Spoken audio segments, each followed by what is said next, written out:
The three princes weren't fools. Naturally, they could hear the underlying meaning. Their visit was under the pretense of offering condolences, but in truth, they each sought to win over the Duncan family. If it worked, great.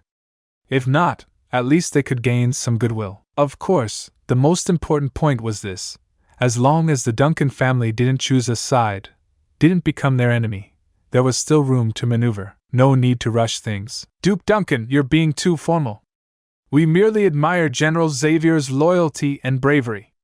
Our visit is simply out of respect, nothing more. Leonhardt was the first to speak. Yes, Duke Duncan. The Duncan family has its hands full, and you're not young anymore. You should be taking care of your health, not tiring yourself out. The three of us won't disturb you any longer. Lancelot clasped his fists politely, excusing himself. Duke, Julius was about to speak when Leonhardt interrupted him. Enough, little brother. Duke Duncan is already exhausted. Let's not add to his burdens. Time to go. Humph. Like I'd let you keep talking. Once you start flapping your mouth, you can turn the dead into the living. Leave you here for even a second longer, and who knows what kind of tricks you'll pull. If I can't win the Duncan family over, I won't let you succeed either. Julius, I need a word with you. Let's talk outside. Lancelot didn't bother pretending. He simply threw his arm around Julius's shoulder and half dragged him out the door. Whatever speech Julius had prepared was swallowed back down. Duke Duncan, please accept our condolences. We'll take our leave. After a small nod, Leonhardt also exited the morning hall. At this point, he and Lancelot had the same goal: shut Julius up and avoid any extra drama. Lancelot walked with Julius all the way to the main gate of the Duncan residence, still with that smile on his face. Julius, however, wore a dark expression. That's enough, Lancelot. As soon as they stepped outside, Julius shook off Lancelot's arm with an irritated tone. If you want to leave, fine, but why drag me out too? Julius, the Duncan family is in mourning. Why stir up resentment and draw scorn? I'm just thinking of your best interests. Lancelot replied with a smile that didn't reach his eyes. Humph! Who knows what's going on in that mind of yours? Julius snorted coldly. You heard Duke Duncan yourself. Leonhardt interjected calmly. His son just died. He doesn't have the energy for anything else. Why force the issue? You're not wrong, big brother. Julius replied, shooting back. But how is your reason for coming here any different from mine? They were all like foxes paying respects to a hen, none of them with good intentions. None had the right to judge the others. I just don't want you heading down the wrong path, Leonhardt said meaningfully. Whether it's the wrong path or not, that's none of your concern. Farewell. Julius didn't want to say another word. With a flick of his sleeve, he turned and left. With their father's condition worsening by the day, the announcement of a crown prince was imminent. The rivalry between the three was now completely out in the open. One step forward meant survival. One misstep could lead to ruin. At this stage, they had to go all in, by any means necessary. Lancelot, among the three of us, it seems Julius has our father's favor the most, Leonhardt suddenly said, watching Julius's retreating figure. That's right. He's been our father's favorite since he was a boy. Lancelot nodded.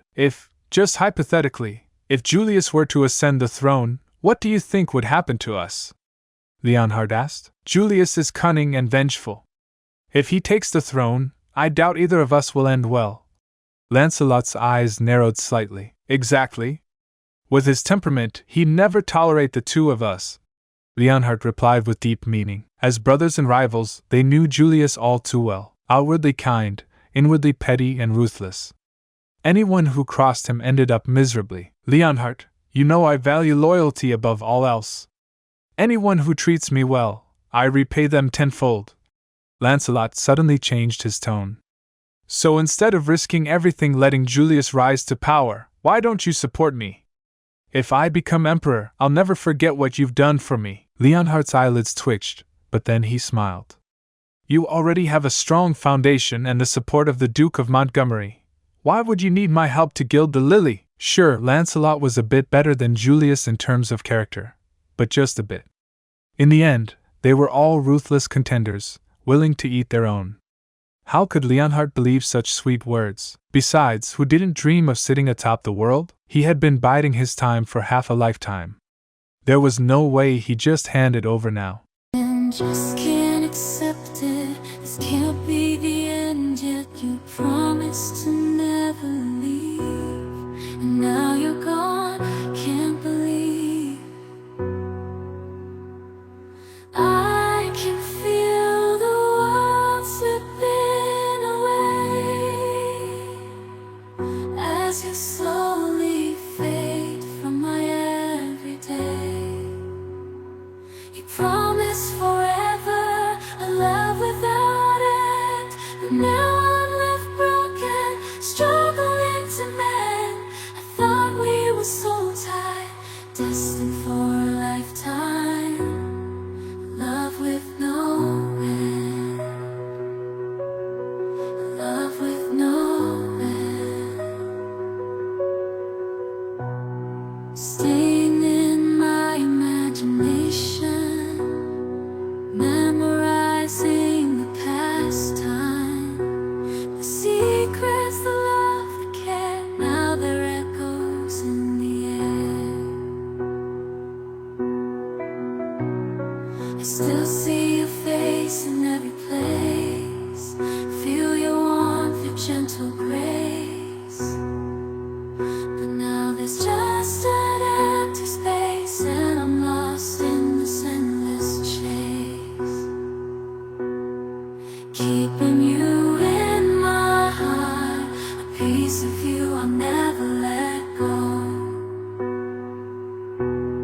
Though distance brings separation, in